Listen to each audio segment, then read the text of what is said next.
Hello बच्चों, मैं हूं सौरभ मिश्रा, आपका अपना दोस्त। स्वागत करता हूं आपके अपने चैनल अलाइन इंस्टीट्यूट में। ये जो हमारी वीडियो होने वाली है ये क्लास 10th के चैप्टर फर्स्ट मैथ्स की होने वाली है और ये एक इंट्रोडक्शन वीडियो होगी, तो मैं यही कोशिश करूंगा कि ज़्यादा लेंथी ना हो। तो चलिए वीडियो शुरू करते हैं। जैसा कि आप सभी को पता है कि चैप्टर का नाम है रियल नंबर, तो हम इसी चैप्टर के बारे में बात करने वाले हैं। ये है क्लास 10th का चैप्टर फर्स्ट, ठीक है। तो हम स्टार्ट करते हैं। अब जैसे चैप्टर का नाम है रियल नंबर, तो हम बेसिक सबसे पहले पढ़ेंगे कि भैया हमारे नंबर्स क्या होते हैं। अब हम नंबर्स का फंडा समझ पाएंगे तभी तो हम चैप्टर के बारे में समझ पाएंगे। तो चलिए स्टार्ट करते हैं। अब जैसा कि अगर मैं बोल रहा हूँ नंबर्स क्या होता है, तो नंबर में सबसे पहला जो नंबर होता है ना, वो हमें पता है हमारा कौन सा होता है, नेचुरल नंबर। कौन सा नंबर होता है? Natural number. अब आपको पता है, ये बिल्कुल आपने छोटी क्लास में पढ़ रखा है, बट हमें उस चीज़ को क्लियर तो करना पड़ेगा। अब बहुत बच्चों को पता भी होगा कि नेचुरल नंबर क्या होता है और बहुतों को नहीं भी पता होगा। तो मैं बता दूं कि नेचुरल नंबर वो नंबर होते हैं जिसको हम एक टाइप का काउंटिंग नंबर भी कहते हैं। क्या कहते हैं? Counting number. अब आपको काउंटिंग नंबर से एकदम समझ आ गया होगा कि सर किसके बारे में बात कर रहे हैं।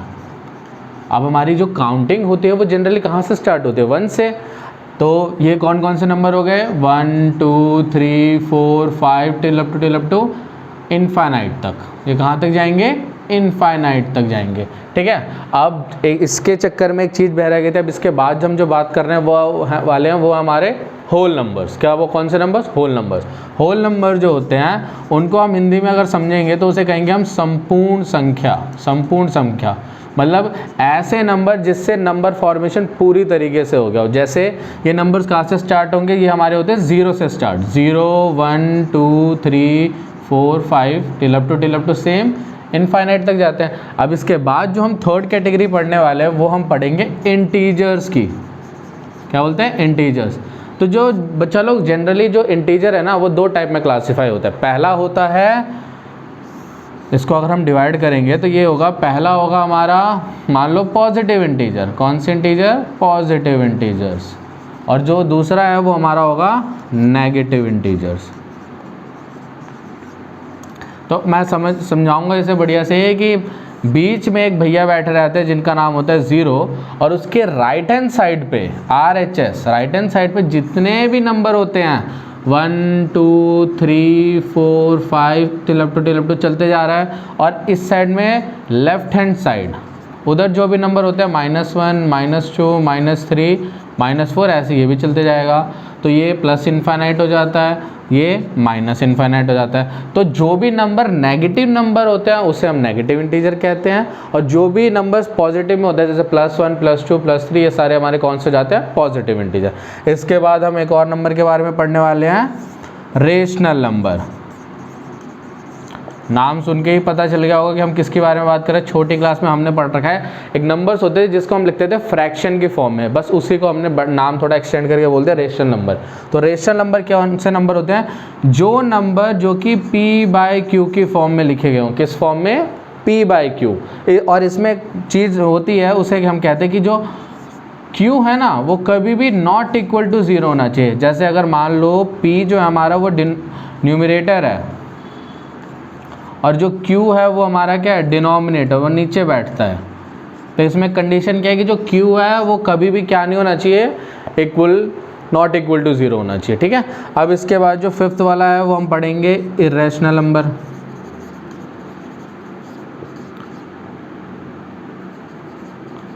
इरेशनल नंबर वही नंबर होते हैं जो नंबर रैशनल होंगे वो सारे इरेशनल हो जाएंगे। तो इरेशनल नंबर कौन कौन से हो सकते हैं? √2 √3 √5 एंड सो ऑन, ठीक है।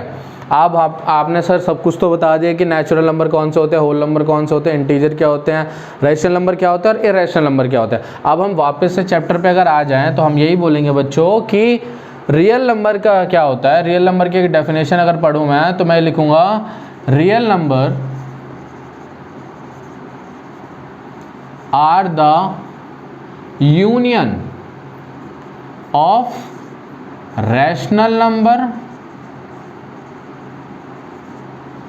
and irrational number।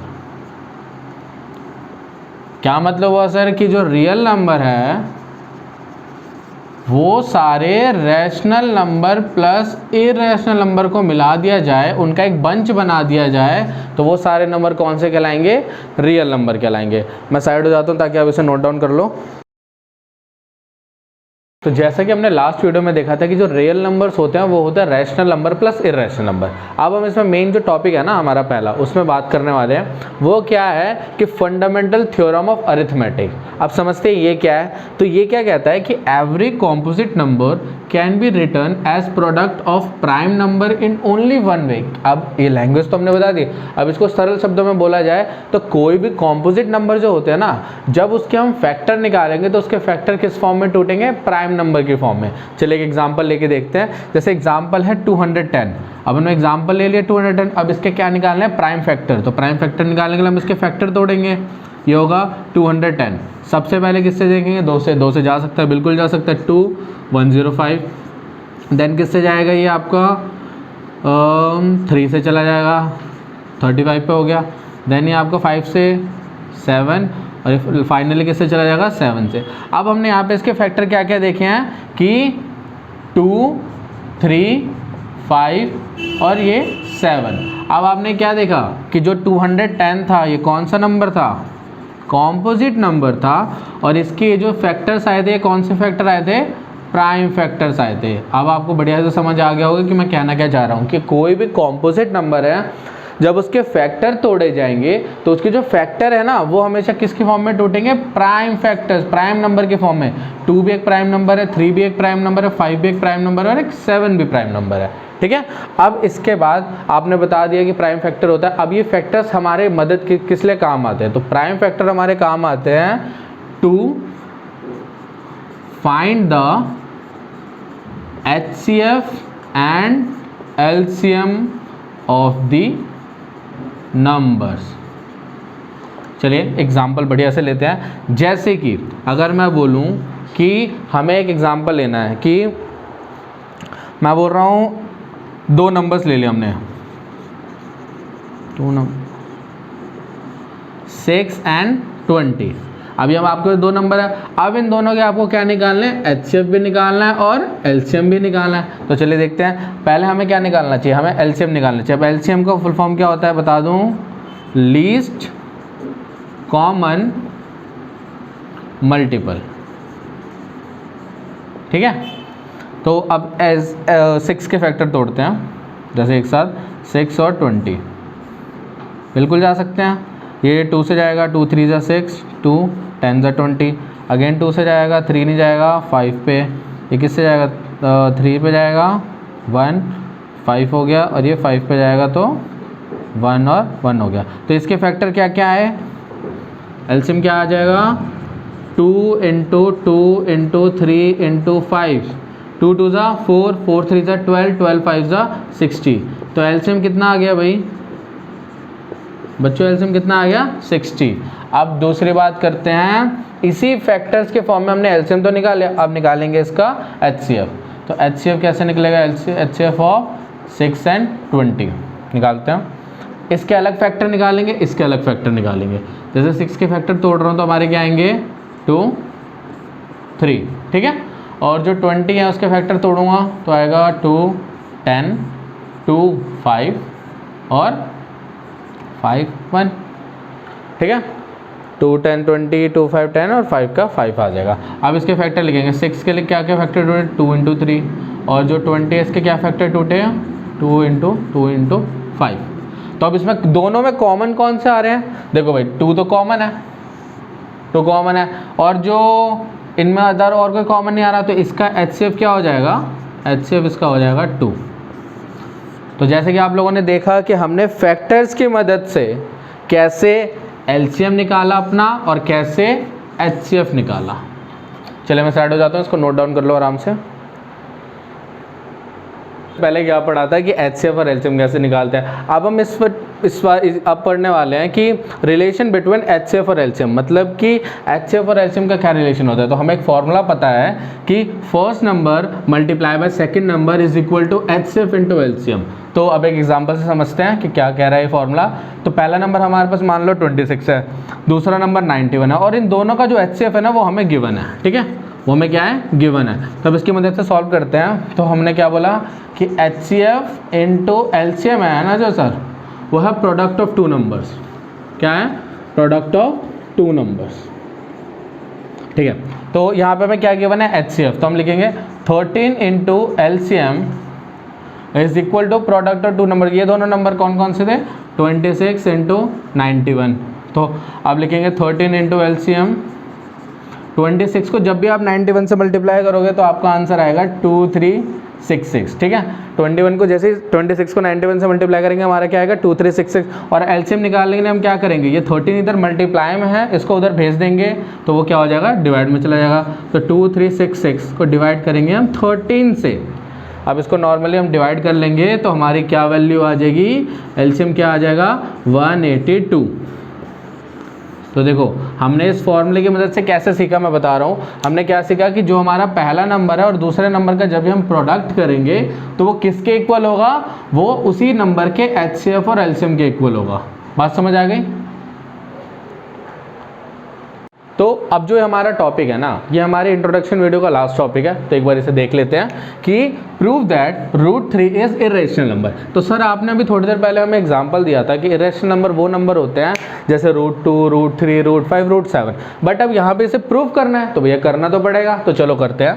तो हम जो इसकी स्टार्टिंग है ना बड़े प्यार से लिखेंगे क्या कि let us assume the contrary that क्या √3 इज रेशनल नंबर।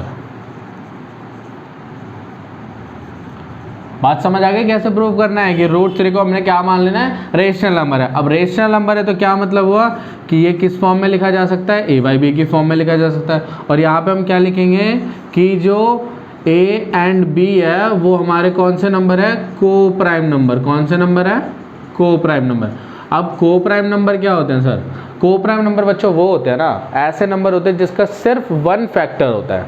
क्या मतलब बोला मैंने, coprime number are the number which are having one only as a factor, मतलब जिसके सिर्फ वन ही फैक्टर आते हैं, तो वो हमारे कौन से नंबर हो गए, को प्राइम नंबर। अब इस b को इधर भेजेंगे तो ये क्या हो जाएगा, √3b is equal to a। अब हमें क्या करना है, हमें करना है squaring both side, squaring both sides. Squaring both side करूँगा तो ये क्या हो जाएगा, √3b का square is equal to a का स्क्वायर। अब सॉल्व होगा तो ये क्या बना देगा, 3b square is equal to a square. अब देखो इस फॉर्म में क्या समझ आ रहा है कि अगर मैं इस b को उधर भेजूंगा तो a स्क्वायर अपॉन 3 हो जाएगा, मतलब b square is equal to a square upon 3। अब इसका मतलब क्या पता चल रहा है कि a square is divisible by 3, है ना। जो a स्क्वायर है वो 3 से डिवाइड हो रहा है। फिर हम क्या लिख देंगे, जब a स्क्वायर डिविजिबल बाय 3 है, इसका मतलब क्या है, a is also divisible by 3।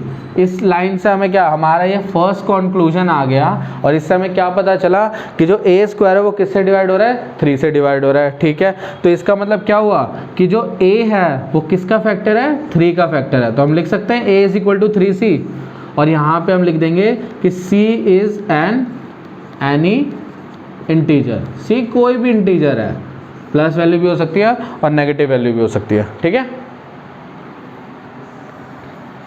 अब हम क्या देख रहे हैं कि c इज एन इंटीजर। अब हम वही बात करेंगे, हमारी जो फर्स्ट इक्वेशन थी, हमारी फर्स्ट इक्वेशन क्या थी, ये वाली इक्वेशन थी। ठीक है, अब इसमें हम क्या लिखेंगे कि put the value of a in first equation. तो फर्स्ट इक्वेशन कहाँ थी हमारी, फर्स्ट इक्वेशन ये वाली थी। तो हम लिखेंगे 3b square is equal to a square, और a की वैल्यू क्या है, a की वैल्यू 3c है। तो हम लिख देंगे 3b square is equal to 3c का होल स्क्वायर। सॉल्व करेंगे तो होगा 3b square is equal to 9c का स्क्वायर। अब इस 3 को इधर डिवाइड कर देंगे तो हो जाएगा b square is equal to 9/3c square. इसका मतलब b is equal to 3c square.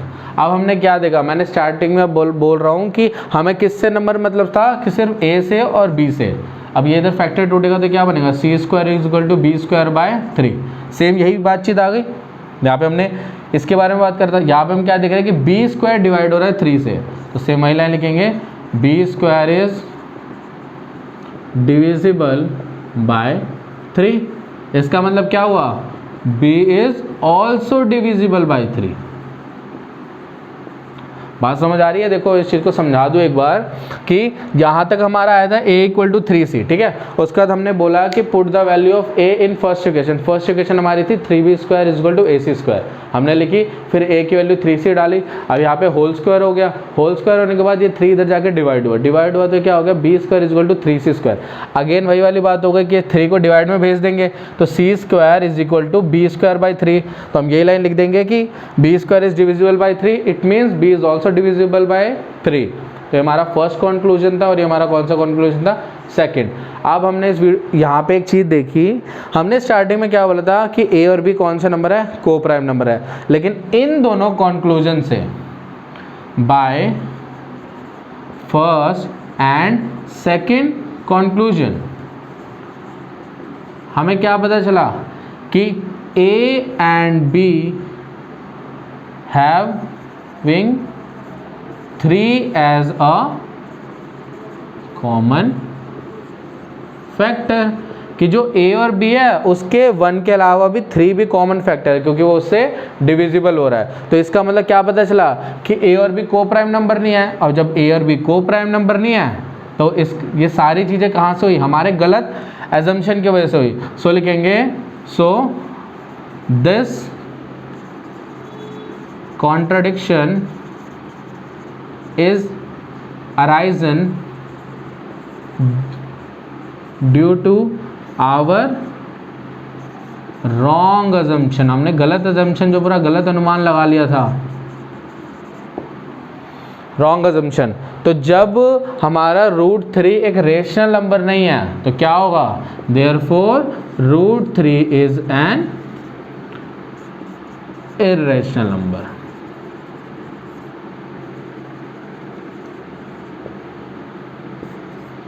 तो बस ये टॉपिक का मतलब पूरा इंट्रोडक्शन वीडियो का एंड था। और मुझे मेरी यही उम्मीद होगी कि आप सभी को सारे कॉन्सेप्ट समझ आए होंगे, और जो कॉन्सेप्ट नहीं समझ आया होगा आप मुझसे कमेंट सेक्शन में पूछ सकते हैं। I hope you like this video and don't forget to like, subscribe and share this video. Thank you so much.